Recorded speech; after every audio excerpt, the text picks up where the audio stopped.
हम रोज सड़कों पर लोगों को खड़ा देखते हैं, कुछ को हाथ फैलाते हुए, कुछ हाथों को काम ढूंढते हुए। फर्क समझना मुश्किल होता है, लेकिन फर्क होता है। यह कहानी किसी बड़े आदमी की नहीं, यह कहानी उस इंसान की है जो हर सुबह उम्मीद लेकर निकलता है और हर शाम थकान लेकर लौटता है, जिसकी पहचान अमीरी नहीं सिर्फ मेहनत है। यह कहानी एक मजदूर की है जो गरीब है पर भिखारी नहीं। शहर अभी पूरी तरह जागा भी नहीं होता और शिवा घर से निकल पड़ता है। टूटी चप्पल, कंधे पर गमछा और जेब में पिछली मजदूरी के बचे हुए कुछ सिक्के। वह दरवाजा धीरे से बंद करता है ताकि बच्चों की नींद न खुले और बिना पीछे देखे चल देता है। बस स्टैंड के पास रोज की तरह मजदूरों की भीड़ होती है। सबकी आंखें एक जैसी सपनों से खाली और उम्मीद से भरी हुई। शिवा किसी से ज्यादा बात नहीं करता। उसे पता है कि शिकायतों का बोझ उठाने से पेट नहीं भरता। ठेकेदार आता है, एक एक कर नाम पुकारता है। शिवा, जिस दिन यह आवाज कानों में पड़ती है, रीढ़ की हड्डी में एक बिजली सी दौड़ जाती है। उस दिन बदन भले टूटे पर मन शांत रहता है कि आज शाम चूल्हा उदास नहीं रहेगा। और जिस दिन नाम नहीं आता, उस दिन सूरज की तपिश झड़ जैसी लगती है। फिर भी वह खड़ा रहता है क्योंकि उसे पता है कि इंतजार भी मजदूरी का एक हिस्सा है। काम पर पहुंचकर वह ईंटें उठाता है, सीमेंट घोलता है। कड़कड़ाती धूप में लोहे की सीढ़ियों पर उसका चढ़ना उतरना किसी मशीन जैसा लगता है। हाथों के छाले फटने लगते हैं, खून और सीमेंट मिलकर एक हो जाते हैं, पर वह रुकता नहीं। हर ईंट के साथ उसे अपने छोटे बेटे की स्कूल की फटी किताब और बेटी की अधूरी ख्वाहिशें याद आती हैं। दोपहर में कुछ रईस लोग अपनी गाड़ियों के शीशे नीचे कर उसे देखते हैं। कोई दया भाव से उसकी ओर सिक्का उछाल देता है। शिवा रुकता है, सिक्का उठाता है और बड़ी विनम्रता से वापस गाड़ी में डाल देता है।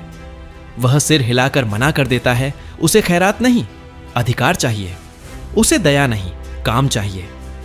वह सूखी रोटी और मिर्च का निवाला तोड़ते हुए अपनी फटी कमीज को झड़ता है। गरीबी ने उसका पेट खाली रखा था, पर उसकी रीढ़ हमेशा सीधी रही। शाम ढलने को थी कि अचानक निर्माणाधीन इमारत का एक हिस्सा भर भराकर गिर पड़ा। चीख पुकार मच गई। ठेकेदार भाग खड़ा हुआ, पर शिवा भागने वालों में से नहीं था। उसने अपनी थकान को एक तरफ रखा और मलबे में दबे अपने साथियों को निकालने में जुट गया।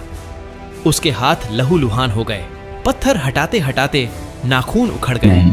अगर आपको भी ऐसी कहानियां सुनना अच्छा लगता है जो बनावटी नहीं, जो बल्कि हमारे आसपास की जिंदगी से उठी हो, तो आप सुनते रहिए अनसब स्टोरी, क्योंकि यहाँ कहानियां नहीं हकीकत सुनाई जाती हैं।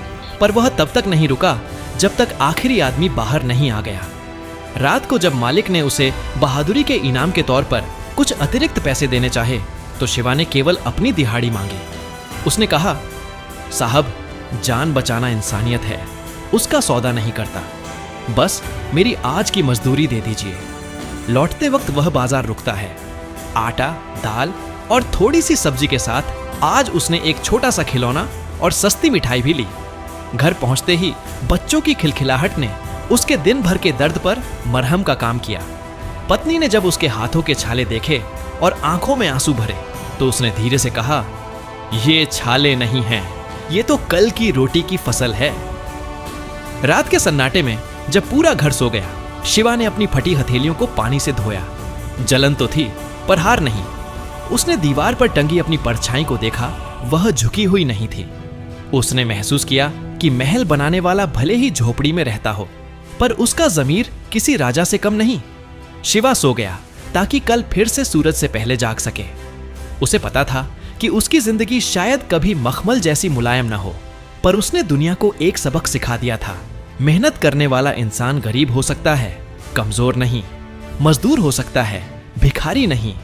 उसकी कहानी ईंट और पत्थर की नहीं, बल्कि हाड़ मांस के उस स्वाभिमान की थी जिसे कोई भी गरीबी कुचल नहीं सकती। तो दोस्तों, यह कहानी यहीं खत्म हो जाती है, लेकिन शिवा की सुबह नहीं, वो कल भी उसी जगह खड़ा होगा। शायद हालात वही रहेंगे और शायद संघर्ष भी, लेकिन एक बात कभी नहीं बदलेगी, वो मेहनत से कमाएगा, किसी के दया से नहीं। वो सिर झुकाकर नहीं, सीधा चलकर जिएगा, क्योंकि वह जानता है मजदूर होना कमजोरी नहीं और भिखारी होना उसकी पहचान नहीं। और आप सुन रहे थे अनसब स्टोरी की यह दमदार कहानी, और यह कहानी आपको कैसी लगी कमेंट करके जरूर बताएं।